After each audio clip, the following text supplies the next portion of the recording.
at midcourt, launches the shot. Oh, almost went in, and Duke is the king of the dance, 2010.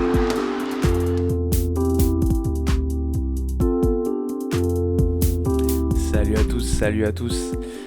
Eh bien, ma foi, on arrive en 2021. Donc déjà, je vous souhaite à tous une très bonne année 2021. On espère que ce sera une meilleure année que celle qui vient de se terminer. Qui dit nouvelle année, dit on entre dans le vif du sujet au niveau college basket, puisque maintenant il ne reste plus que 2 mois avant la fameuse March Madness. Les tournois de conférence, les calendriers de conférence en tout cas ont repris de plus belle, et on a également le commencement des calendriers de conférence au niveau SEC, ça avait été un peu retardé. Au niveau ACC, ça se rattrape petit à petit, et au niveau Pac-12 également. Donc là, on a eu pas mal de matchs. Donc qui dit pas mal de matchs dit un peu plus d'affiches dont on va parler en détail dans la première partie. Donc au lieu de 3 affiches marquantes, là je vais parler de 5 affiches marquantes. Ensuite, on va reprendre le reste des faits marquants, et vous verrez qu'il y a quand même pas mal de choses à dire. Je vais parler d'un joueur sur lequel j'ai fait mon focus la semaine qui vient de s'écouler. Ensuite, le fameux classement de l'AP Poll. Et pour finir, l'affiche de la semaine. Je vous rappelle, avant de commencer, que bien sûr, il y a un article qui est associé à ce podcast, sur lequel vous pouvez retrouver tous les classements des conférences du Power 6. Vous pouvez également retrouver donc, le classement de l'AP Poll et plusieurs affiches, parce que là, je vais vous parler que d'une seule affiche qui arrive la semaine qui arrive là. Mais il y a donc plusieurs affiches très importantes et très intéressantes qui vont arriver, donc vous aurez plus de détails sur l'article. Ce podcast est sur YouTube et sur SoundCloud, et sur ces mots marketing, c'est parti.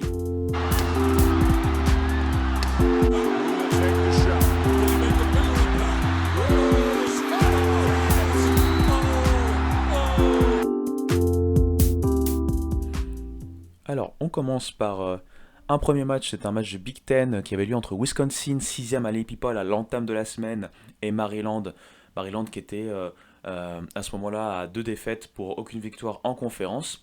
Eh bien, on a eu lieu à notre premier upset de la semaine important, puisque Maryland a battu Wisconsin 70-64, derrière des grosses performances d'Eric Ayala qui a terminé avec 18 points notamment, et d'Aaron Wiggins qui lui a ajouté 15 points et 9 rebonds. Ce qui a été très intéressant du côté de Maryland, c'est en fait la recette qu'ils ont mis en place pour bloquer, pour rendre difficile la tâche à Wisconsin, et donc à Nate Rivers notamment et Micah Porter, qui sont quand même des joueurs référencés en Big Ten, des joueurs stars en fait de la conférence, qui sont des joueurs qui peuvent être proches des 25 points de moyenne, et qui là ont été bloqués à eux deux à 12 points à 6 sur 18 au tir. Maryland en fait a vraiment bloqué l'accès à la peinture, parce que Wisconsin c'est une grosse équipe à la peinture, et on le voit par rapport aux chiffres. Maryland a eu 38 points dans la peinture face à 20 points seulement pour Wisconsin.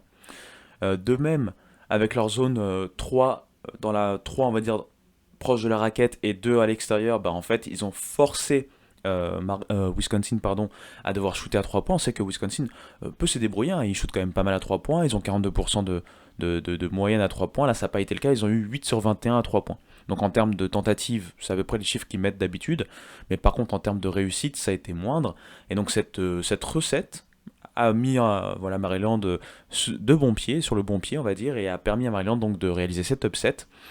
Ça a mis du baume au cœur temporaire à Maryland, qui a perdu ensuite plus loin dans la semaine. Du côté de Wisconsin, c'est une défaite quand même qui fait un peu tâche, parce que c'est une équipe qui était bien ancrée dans le top 10 de l'AP Poll. En tout cas, la Big Ten, on le sait déjà, c'est une grosse conférence, si ce n'est la meilleure conférence du pays.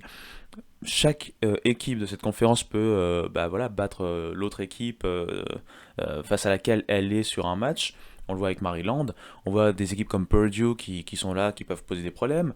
Penn State qui a un peu de mal, mais qui peut également poser des problèmes. Nebraska aussi un peu de mal, mais on sait que toutes ces équipes-là, même si elles commencent, on va dire, mal la conférence, ça peut poser des problèmes, même aux meilleurs, à Illinois, à Wisconsin.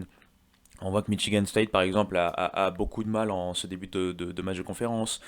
Donc, voilà, c'est une conférence très dense. Et on le voit, rien n'est acquis, rien n'est gagné, en fait, d'office. Donc voilà pour la première affiche. Deuxième affiche marquante selon moi, on va encore parler d'un upset. Cette fois-ci, on part en ACC. Et en fait, c'est Clemson qui bat Florida State. Florida State qui était à l'entame de la semaine 18e à l'AP Poll. Clemson gagne donc 77-67. Alors, il faut d'abord savoir que Florida State avait eu le meilleur départ. Il menait à la mi-temps notamment 34-29. Faut savoir ensuite qu'en seconde mi-temps, il y a eu un joueur côté Clemson, entre guillemets, qu'on n'attendait pas forcément à ce niveau-là, et qui a fait un gros match. Il s'agit en fait de Nick Honor. Nick Honor, en fait, c'est un transfuge. Donc, faut savoir que l'année dernière, en fait, il a été redshirté, c'est-à-dire que lorsqu'il a été transféré à Clemson, il n'a pas pu jouer la saison dernière, et il a vu Clemson faire plutôt des bonnes performances, justement, cette fameuse saison dernière, puisqu'ils avaient battu notamment North Carolina, ils avaient battu Duke, Louisville. Donc là, cette fois-ci, on va dire qu'il a fait figure de héros.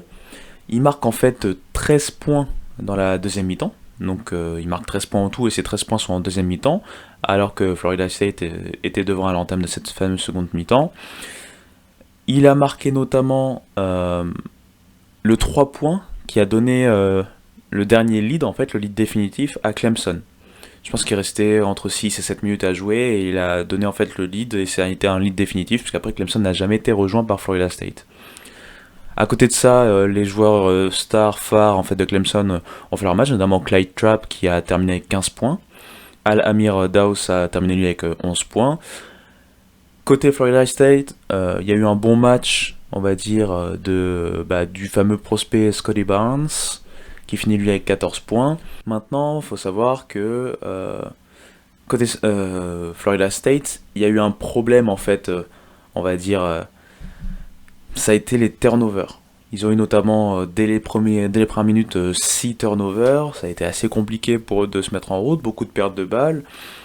Au-delà de ça, ils se sont fait avoir pas mal de fois quand ils étaient eux en attaque et donc Clemson en défense sur la circulation de balles. Ils ont eu pas mal de problèmes aussi au tir.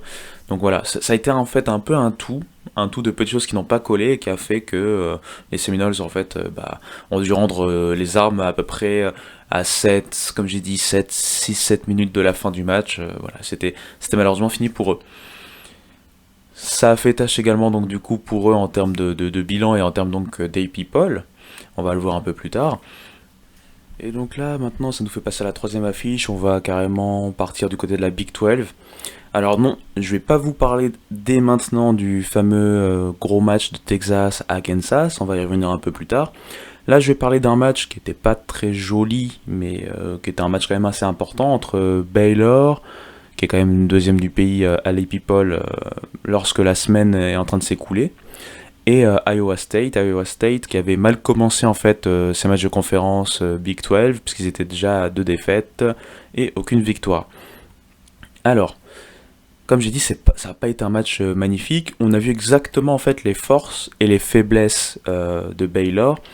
Quand je dis les forces, en fait, c'est la défense qui a permis de jouer pas mal la transition, de rendre la vie difficile à Iowa State, sauf à une partie de la deuxième mi-temps, mais on va y revenir juste après. Les faiblesses, c'est les attaques placées qui sont des fois vraiment ric-rac, qu'ils attendent en fait pour dire voilà, c'est soit de l'ISO, soit du pick and roll pour un kick-out ou pour une continuation du roll ou pour un pull-up. C'est assez simple, assez faible au niveau du jeu, mais voilà, Baylor c'est une équipe qui malgré tout a des vétérans qui connaissent leur rôle, qui sont assez limités on va dire purement techniquement, si ce n'est Jared Butler, qui est leur star en fait concrètement. C'est lui qui fait tourner la baraque, on l'a vu encore sur ce match là. Il finit d'ailleurs avec 21 points à 7 sur 15 au tir. Ce qu'il faut comprendre dans ce qui s'est passé, c'est que certes Baylor gagne, mais au final, l'équipe qui a été la plus intéressante d'un point de vue basket, d'un point de vue notamment réussite au tir par exemple, même au niveau du rebond, n'a pas été largué. Son seul péché, ça a été les turnovers. Je parle d'Iowa State. D'ailleurs, comme j'ai dit, j'allais y revenir. Faut savoir qu'Iowa State avait moins bien démarré que Baylor. Baylor menait 36-32 à la mi-temps. Par contre, en seconde mi-temps, on sentait en fait Iowa State prêts à renverser Baylor. Il y a eu des moments très intéressants où Iowa State a même repris le lead pendant un certain moment, mais Baylor a l'expérience et avec moins de péchés mignons, comme j'ai parlé tout à l'heure des turnovers par exemple, ont réussi vraiment voilà, à finalement reprendre le lead, le garder, l'étendre pour finir avec une victoire 76-65. Concrètement, Baylor a terminé à 47% au tir, mais 21% à 3 points. Iowa State, 48% au tir et 40% à 3 points. On a vu un peu plus de circulation de balles, on a vu un Johnson qui a terminé quand même à 17 points à 7 sur 10 au tir. On a vu aussi des tentatives de jeu rapide, des tentatives de circulation, donc essayer d'avoir pas mal de passes décisives amenées. Ça a été plus ou moins le cas grâce notamment à Rasir Bolton qui est leur meneur maintenant que Haliburton est parti du côté de Sacramento des Kings. Il termine avec 6 passes, mais il termine avec 5 pertes de balles. Bon, c'est mieux que son match-up, c'est-à-dire Butler qui lui termine avec certes 5 passes, mais 7 turnovers. Voilà, ça n'a pas été un match joli. Le plus important pour Baylor, c'était de confirmer voilà, son rang et de confirmer son bon début de saison de conférence avec une deuxième victoire en conférence. Côté Iowa State, va falloir cravacher, puisqu'on sait que la conférence Big 12, surtout cette saison, est assez concurrentielle. Donc voilà, j'ai pas envie trop de m'attarder sur ce match-là. Pour moi, ça restait une affiche marquante parce que c'était le deuxième du pays à l'œuvre et que je les avais rarement vus cette saison, parce que vous savez, ils ont eu des problèmes de Covid, donc ils ont eu un calendrier assez compliqué à gérer en termes de peu de matchs joués au final. Mais je vais passer sans plus tarder à une affiche qui a été beaucoup plus intéressante, qui n'a pas été beaucoup plus jolie par contre. Je parle de l'upset d'Alabama chez le 7ème Alley People au moment où ils jouaient, Tennessee.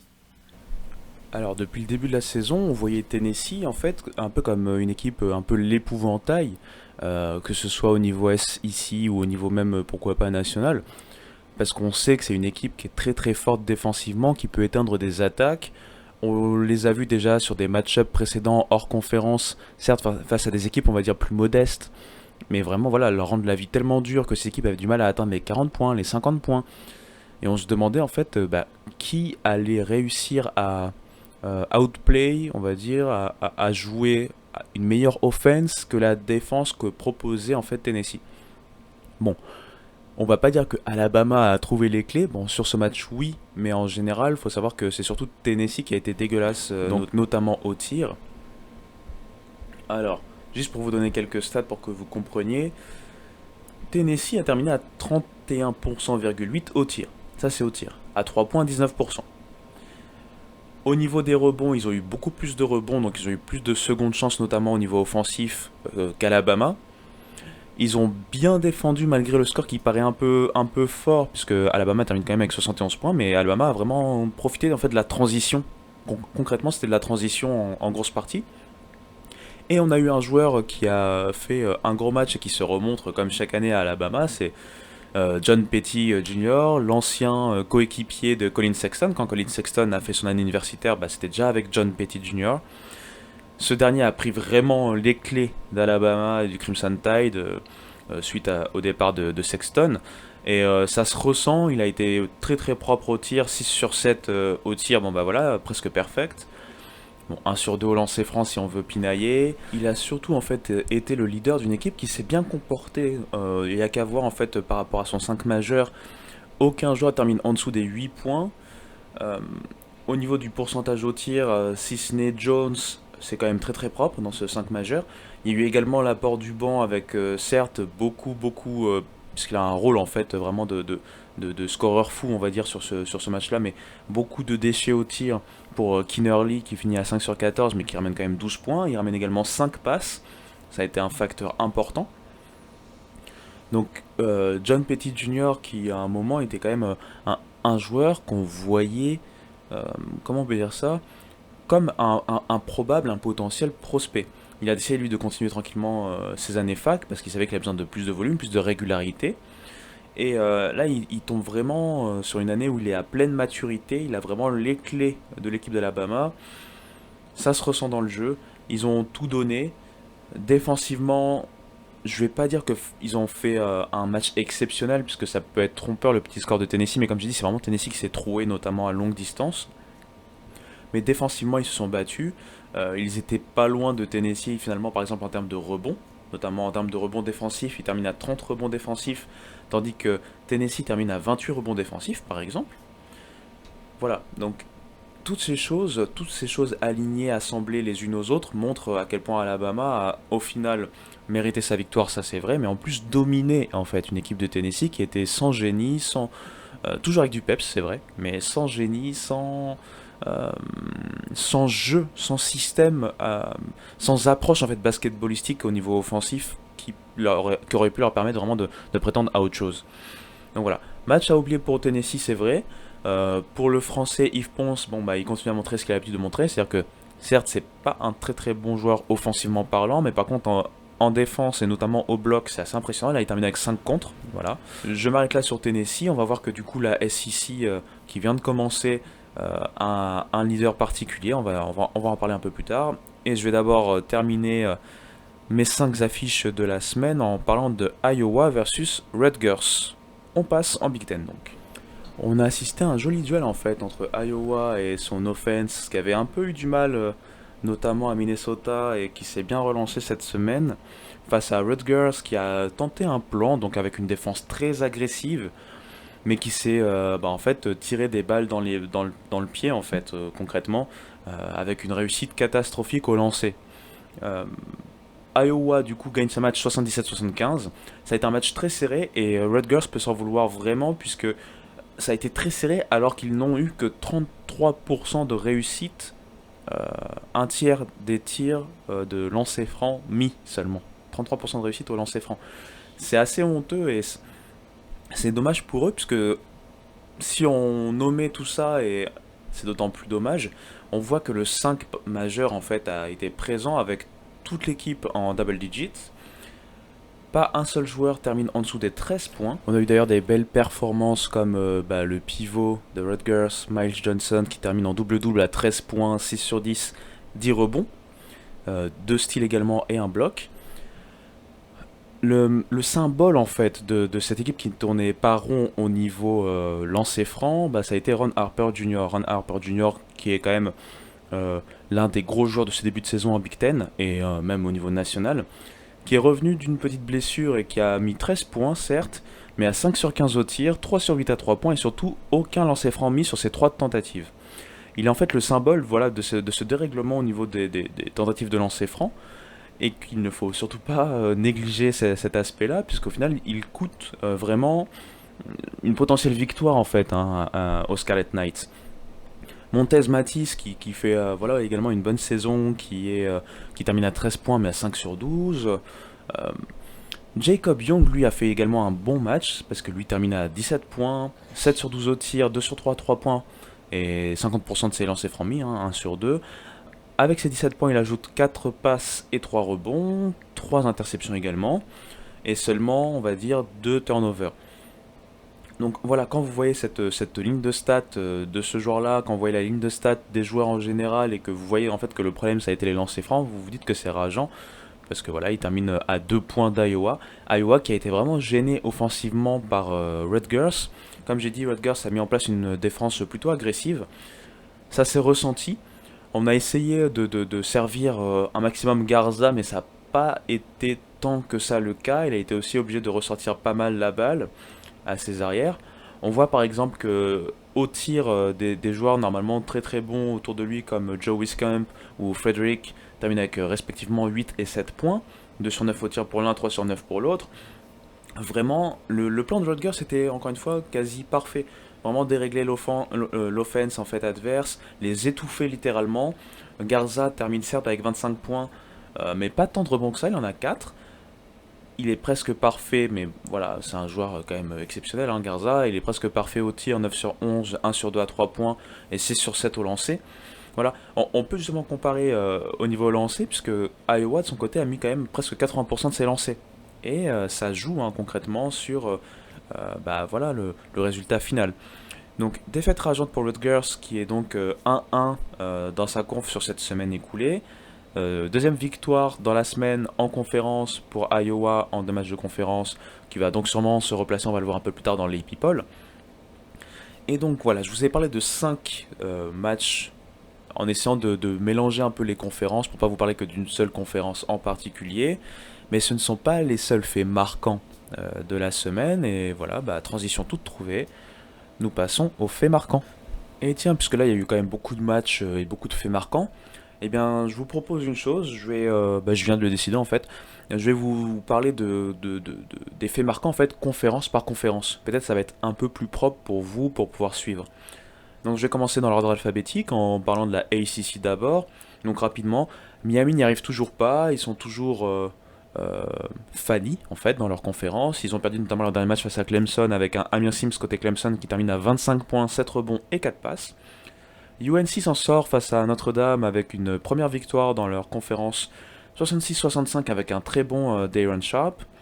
Les équipes rankées outre Florida State n'ont peu ou pas joué. Je pense à Virginia Tech, je pense à Virginia, qui devaient d'ailleurs s'affronter l'une et l'autre, et je pense à Duke. Et à l'heure où j'enregistre, j'aurais bien voulu vous parler de Georgia Tech, puisqu'ils jouent face à Wake Forest, et donc vous parler de ces deux équipes, mais le match n'a pas encore commencé. Donc je vais passer à la Big 12. En Big 12, West Virginia a été battu à Oklahoma. West Virginia qui donc enchaîne les contre-performances, on va dire, sur cette semaine notamment. Oklahoma State s'en va battre Texas Tech chez eux. Ça montre d'ailleurs la densité de cette conférence. Oklahoma State qui, à l'occasion, égalise le même bilan en fait que Texas Tech et surtout ouvre son compteur victoire en Big 12.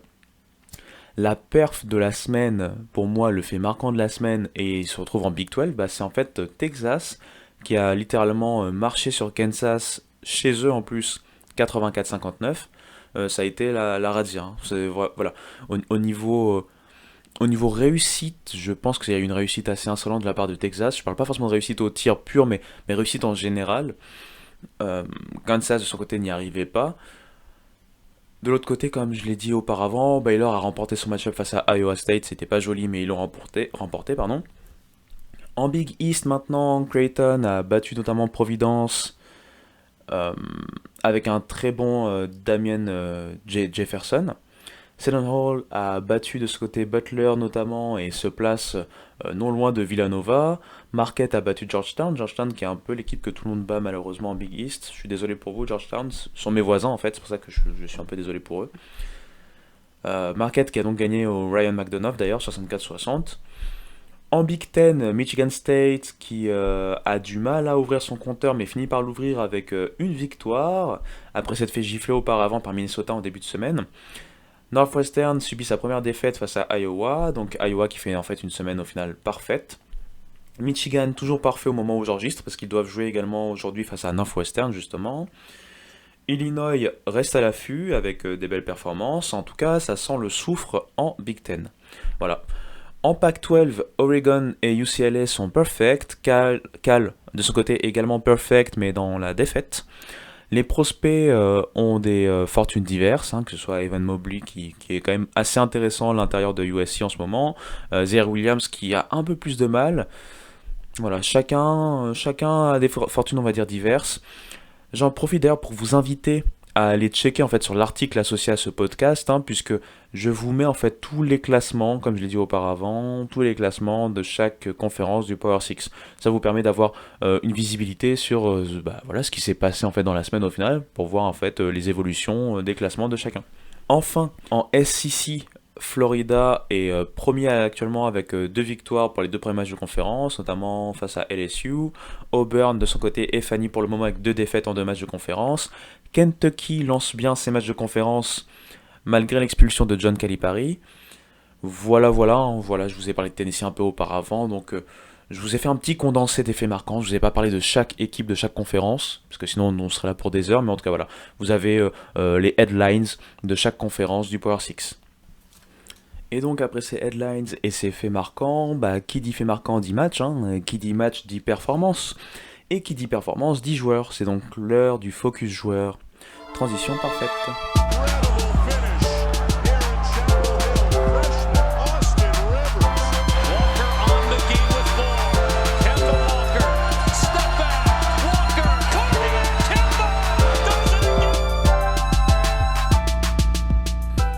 Alors, aujourd'hui, on va parler d'un joueur qui est en Big 12, qui joue pour TCU, Texas Christian, et on va aller à la rencontre en fait de RJ Nembhard. L'arrière junior de TCU, en fait, j'en parle aujourd'hui parce que c'est actuellement le joueur à la meilleure moyenne de points de sa conférence, avec 18 points, presque 19 points d'ailleurs. Il faut savoir que l'arrière junior de TCU a progressé sur son tir chaque saison, notamment son tir longue distance, et semble arriver à l'âge de raison en collège basket. Il est donc à 19 points par match, il est le tout à 48,8% au tir, dont 38% de loin, c'est au moins 7 ou 8% de ce qu'il faisait la saison précédente, et presque 10% de mieux que de ce qu'il faisait il y a 2 saisons. Il ajoute surtout du playmaking en fait pour les Hornet Frogs. Les Hornet Frogs, c'est donc l'emblème de TCU. Il ajoute 5 passes par match et presque 5 rebonds. Son péché mignon reste les pertes de balles. Le natif de Texas est déjà à sa 4e saison lorsque l'on compte bien. Mais il a été redshirt. Vous avez déjà entendu parler de redshirt un peu auparavant dans le podcast et on va y revenir notamment dans l'article. Il n'est cependant donc que junior. Ses performances ont aidé TCU dans leur winning streak, parce qu'ils sont sur 5 victoires d'affilée, dont 2 en conférence. Ils ont désormais un bilan équilibré, je dirais même un bilan positif, puisqu'ils sont à 2 victoires et 1 défaite en conférence. Et même s'ils ne sont pas attendus parmi les cadors de la Big 12, nul doute que ce joueur, en fait, va amener son équipe dans les batailles à venir et va amener en fait le meilleur de ce qu'il peut tirer de lui-même et de son équipe. Voilà. Si vous avez la chance de regarder de temps en temps des matchs de NCAA basket, j'espère que c'est le cas, des matchs de Big 12, si vous pouvez tomber sur quelques matchs de TCU, je vous les conseille en fait, parce que vraiment c'est un joueur très intéressant à voir. Euh, Spectaculaire, oui, c'est pas là-dessus qu'on va l'attendre, mais il est plutôt intéressant à voir jouer, et surtout avec cette palette qu'il amène en termes de playmaking, c'est très intéressant, ça permet de fluidifier un peu le jeu de TCU. Donc voilà, c'était le focus que je voulais mettre sur ce joueur-là en particulier cette semaine, parce qu'en plus il rentre dans le thème de l'article de cette semaine, dont vous allez pouvoir le voir si vous allez bien sûr sur le site marketing. Je parle de Redshirt, allez voir, vous allez avoir les explications. Et donc, sans transition cette fois, on va passer à les people. Enfin, une petite transition musicale quand même. Getting around, Zubac at midcourt, launches the shot. Almost went in! Almost went in, and Duke is the king of the dance 2010. Et donc, beaucoup de choses à dire sur les people de cette semaine, puisque au final, quand il sort, j'enregistre cette partie-là juste au moment où il sort. Et maintenant, je suis au fait des résultats qu'il y a eu hier soir et qui ont changé aussi pas mal de choses. Donc, on va commencer avec Gonzaga toujours premier, avec 63 votes pour la première place, un seul vote qui ne va pas à Gonzaga et qui va à Baylor pour la première place. Baylor est donc toujours second. Ensuite, on retrouve Villanova qui est donc troisième, qui monte d'une place, mais qui a annoncé qu'ils allaient faire une pause dans leurs activités à cause du Covid. En 4e position, on a Texas qui fait un gros bond grâce notamment à leur blowout victory contre Kansas. Ils sont 4e à l'AP Poll et c'est la première fois qu'ils sont dans le top 5 depuis 2011. Iowa remonte à la 5e place, Kansas perd quelques places et reste 6e, Creighton est 7e, Wisconsin 8e. Tennessee est 9e, notamment avec sa défaite upset face à Alabama, ça les a fait chuter quelque peu. Michigan est 10e et donc continue à monter, avec notamment leur victoire hier statement face à Northwestern. Houston est 11e, c'est dû notamment à la défaite surprise face à Tulsa en début de semaine dernière. Illinois 12e, Missouri 13e. West Virginia descend encore un peu en étant 14e avec des nouvelles contre-performances, notamment la défaite à Oklahoma, mais on reconnaît la force en fait de la Big 12 en ne le faisant pas descendre au-delà de la 14e place. Rutgers 15e, Minnesota 16e, avec notamment hier encore une victoire très intéressante, c'était face à Ohio State. Oregon monte à la 17e place, Texas Tech descend de quelques places et 18e, notamment dû à la défaite face à Oklahoma State. Virginia Tech est 19e et première équipe ACC, suivie par Duke également ACC, Virginia ACC. Un petit nouveau en St. Louis qui est récompensé en fait de ses bonnes performances de début de saison pour une équipe mid-major. Michigan State est également 23e comme St. Louis voilà, avec enfin une victoire dans la conférence. Et enfin Florida State est 25e de ce top 25 de l'AP Poll. C'est dû déjà à la défaite à Clemson et ensuite au fait que le match face à Duke n'a pas eu lieu, donc ils n'ont pas pu se rattraper. Voilà. On dit donc bye-bye à Northwestern qui sera resté une seule semaine dans ce top 25. La faute à 2 défaites dans la même semaine. Et Ohio State qui également était à la limite de sortir et qui là donc sort définitivement avec cette défaite notamment face à Minnesota. On retrouve toujours un gros contingent de Big Ten. Il y a également un bon contingent de Big 12 dans ce top 25. Ensuite on retrouve la ACC qui, même si les équipes sont classées en fin de top 25, a quand même plusieurs équipes classées. Et enfin des conférences comme la SEC qui a quand même mis 2 équipes, tout comme Villanova et Creighton pour la Big East. Sans oublier un petit nouveau en St. Louis côté mid-majors et la AAC qui met toujours Houston bien placé en 11e position. Voilà donc pour cette AP Poll, première AP Poll de la semaine, oui c'est sûr, on n'a qu'un par semaine, mais surtout de la saison, sa partie 2021. Et donc avant de clôturer ce podcast, on va passer bien sûr à l'affiche que je présente cette semaine.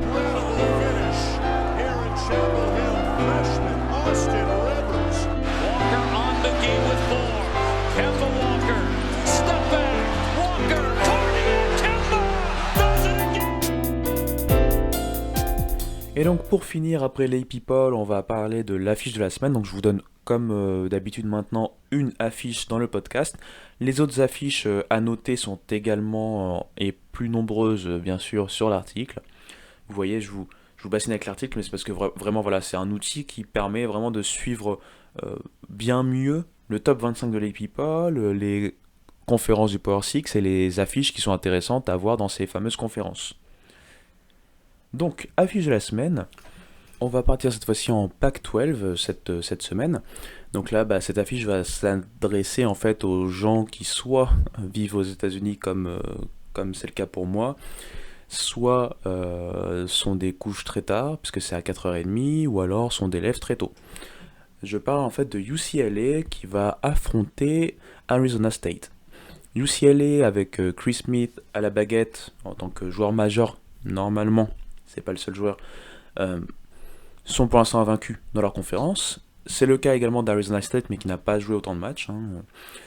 Arizona State, c'est aussi l'équipe qui a le joueur qui était annoncé comme le meilleur joueur derrière Peyton Pritchard la saison dernière, et comme le joueur qui devait, sans concurrence aucune, prendre le trophée de meilleur joueur de Pac-12. Je parle de Remy Martin.